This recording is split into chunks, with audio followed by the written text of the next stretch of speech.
Hello दोस्तों, Manju Hindi story में आपका स्वागत है। आज की कहानी है रिश्तों में कड़वाहट। कुसुम आज बहुत खुश थी। उसके भाई रचित का फ़ोन आया था कि वे अपने परिवार के साथ उससे मिलने आ रहे हैं। कुसुम ने सुबह जल्दी उठकर अपने पति साहिल को जगाया। सुनो जी, रचित की ट्रेन आने वाली होगी, आप जल्दी से तैयार होकर स्टेशन चले जाओ। जब से हमने घर बदला है वे पहली बार आ रहे हैं, उन्हें तो यहाँ का रास्ते भी पता नहीं हैं। साहिल बोला, तुम्हारा दिमाग तो ठीक है। कौन सा वीआईपी आ रहा है जो मैं उसे लेने जाऊं? अपने आप टैक्सी करके आ जाएगा और फिर मुझे ऑफिस भी तो जाना है। बेकार में सुबह सुबह नींद खराब कर दी। यह कहकर साहिल दोबारा सो गया।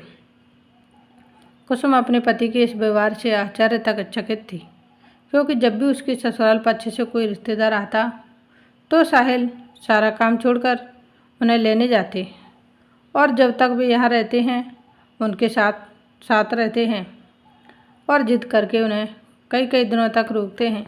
बाद में उन्हें स्टेशन तक छोड़ने भी जाते हैं। लेकिन आज साहिल को क्या हो गया?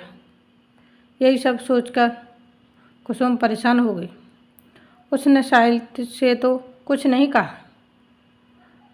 बाहर बैठी अपनी सास के पास गई और पूछा, माँ जी, आज नाश्ते में और खाने में क्या बनेगा? माँ जी बोली, अरे बनेगा क्या, वही जो रोज़ बनता है। कुसुम बोली, लेकिन माँ जी, आज मेरे भैया और परिवार के साथ आ रहे हैं। मैं सोच रही थी आज कुछ अच्छा बना लेते हैं। माँ जी बोली, कोई ज़रूरत नहीं है अपने पियर वालों की खातिरदारी करने की। वे लोग यहीं पैर फैला लेंगे। कुसुम की आंखों से आंसू झलकने लगे। वह किसी तरह अपने आप को कंट्रोल करके रसोई में चली गई और रोने लगी। कुछ देर बाद रचित का फ़ोन आया। दीदी, आप लोकेशन भेज दो, मैं टैक्सी करके आ जाता हूँ। कुसुम ने जल्दी से उसे लोकेशन भेज दी और वह सीधी साहिल के पास चली गई। कुसुम बोली, साहिल, आज भैया पहली बार हमारे नए घर में आ रहे हैं। आज आप ऑफिस से छुट्टी ले लीजिए, उन्हें अच्छा लगेगा। साहिल ने मना कर दिया, नहीं कुसुम, मुझे ऑफिस में ज़रूरी काम है, हो सका तो शाम को जल्दी घर आ जाऊंगा। कुसुम चुपचाप अपने काम में लग गई। साहिल नाश्ता करके ऑफिस चला गया। माँ जी भी नाश्ता करके पड़ोस में चली गई। कुछ देर बाद घंटी बजी। कुसुम ने दरवाज़ा खोला तो देखा उसका भाई रचित, भाभी सपना और उनकी बेटी बबली खड़ी थी। भाई को इतने सालों बाद देखकर कुसुम की आंखें भर आईं। वह भाई के गले लगकर रोने लगी। रचित भी अपने आप को रोक नहीं पाया और उसकी आंखों से भी आंसू बहने लगे। आखिर कई सालों बाद अपनी बहन को देख पाया था। कई सालों से केवल फ़ोन पर ही बात हो रही थी। रचित ने पूछा, क्या बात है दीदी, क्या बात है, आप रो क्यों रही हो? सब ठीक तो है ना? कुसुम मुस्कुराते हुए बोली, भाई तुझे देखकर बहुत खुशी हुई। ये खुशी के आंसू हैं। उसके बाद कुसुम ने अपनी भाभी सपना और उनकी बेटी को गले लगा लिया। कुसुम ने मिलने के बाद सबको सोफे पर बिठाया और जल्दी से रसोई में पानी लेने चली गई। रचित ने कुसुम के हाथ से पानी का गिलास लेते हुए पूछा, दीदी, जीजा जी कहाँ हैं? कुसुम के चेहरे पर उदासी के भाव आ गए। उन्हें छुपाते हुए उसने हंसते हुए कहा, वे तो आज छुट्टी करना चाह रहे थे, लेकिन अचानक ऑफिस में ज़रूरी काम आ गया, पर वे काम ख़त्म करके जल्दी वापस आ जाएंगे। कुसुम बोली, भैया, इतने दिनों के बाद बहन की याद आई?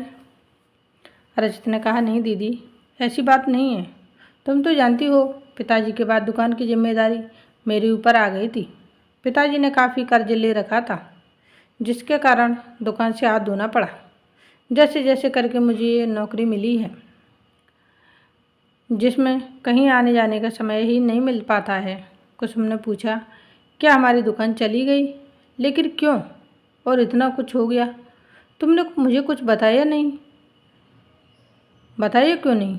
रचित बोला, दीदी, आपकी शादी और मेरी शादी पर पिताजी ने कुछ कर्ज ले लिया था, लेकिन दुकान पर बिक्री कम होने के कारण हम समय पर कर्ज ना चुका सके, जिसके कारण दुकान छोड़नी पड़ी।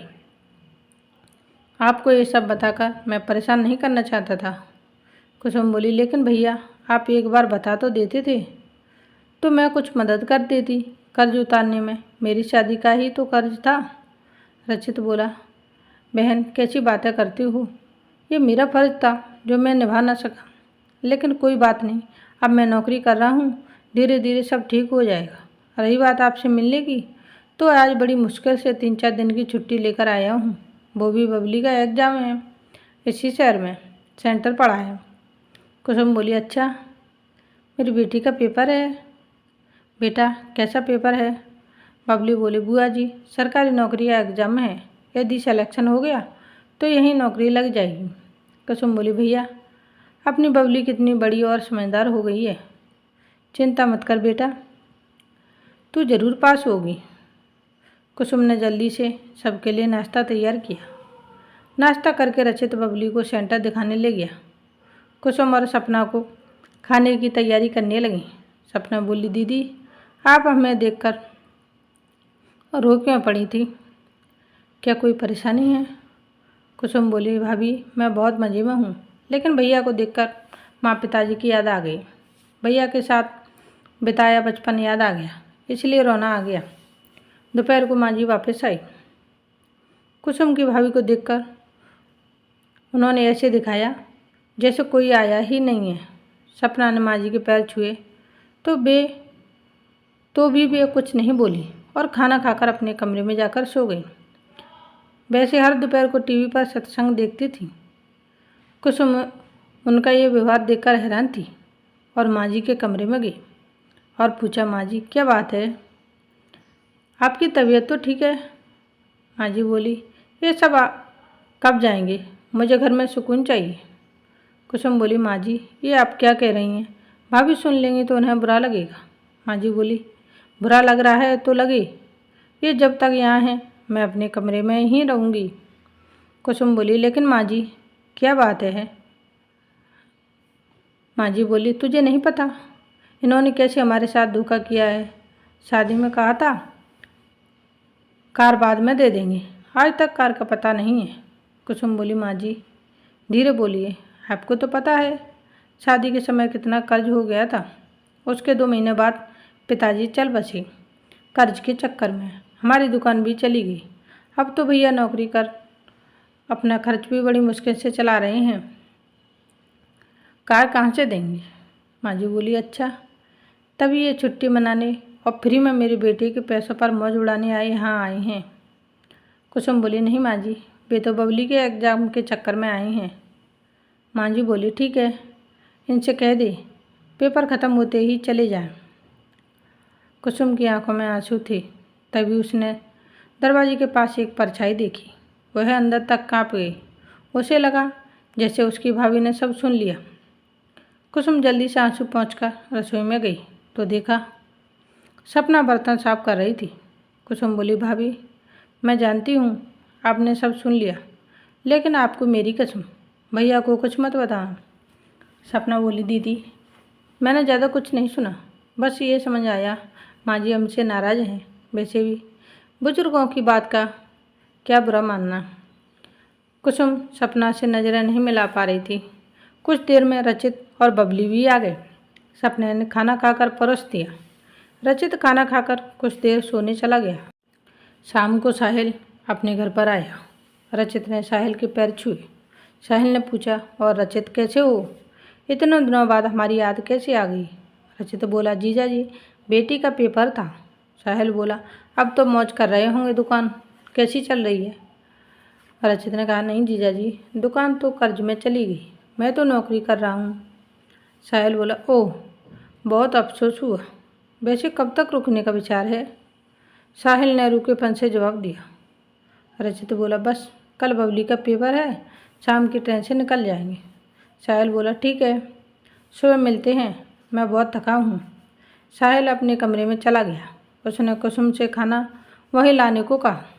कुसुम बोली, आप भैया के साथ खाना खाते तो उन्हें अच्छा लगता। साहिल बोला, देखा नहीं तुमने, दुकान के सारे पैसे मार कर बैठा है और कर्ज का बहाना बना रहा है। ऐसे लोगों से दूर ही रहना चाहिए। अच्छा है। कुसुम को बहुत बुरा लगा, लेकिन वह कुछ नहीं बोली। अगले दिन साहिल रचित से मिले बगैर ऑफिस चला गया। शाम को बबली पेपर देकर वापस आई तो रचित ने कुसुम से बात की। दीदी, मैं जानता हूँ हम गरीब हैं, इसलिए जीजा जी और माँ जी ढंग से व्यवहार नहीं कर रहे हैं। आप उन्हें कुछ मत कहना और हो सके तो मुझे माफ़ कर देना। ये कहकर वह रोने लगा। कुसुम बोली, भैया माफ़ी तो मुझे मांगनी चाहिए। मैं आप लोगों का ढंग से आदर सत्कार भी नहीं कर सकी। सपना बोली, दीदी आप परेशान ना हो, हमें बिल्कुल बुरा नहीं लगा। इसके बाद तीनों चले जाते हैं। इस घटना के 3 महीने बाद एक दिन बबली का फ़ोन आया। बबली बोली, बुआ जी मेरी नौकरी लग गई है, आपको खुशखबरी देनी थी। कुसुम बोली, सच? लेकिन तूने तो कहा था अभी एक और पेपर देना है। बबली बोली, हाँ बुआ जी हम आए थे, लेकिन वहीं स्टेशन पर ही रुक गए। पापा आपको कष्ट नहीं देना चाहते थे। कुसुम बोली, तू तो यहाँ आएगी ना, या तू भी नाराज़ है? बबली बोली, नहीं बुआ जी नाराज़ तो कोई भी नहीं है, मुझे तो रहने की जगह यहीं पास में मिल गई है। आपके घर से ऑफिस बहुत दूर पड़ता। कुसुम बोली, मैं सब समझती हूँ, भैया से कहना मुझे माफ़ कर दे। ये कहकर कुसुम ने फ़ोन काट दिया और रोने लगी। अब रचित कभी कभी फ़ोन करके अपनी बहन का हालचाल पूछ लेता था, लेकिन रिश्तों में कड़वाहट कुसुम महसूस कर पाती थी। आज की कहानी यहीं समाप्त होती है। मिलते हैं नई स्टोरी वीडियो के साथ। Thanks for watching. Please like share and subscribe. धन्यवाद दोस्तों। Bye bye.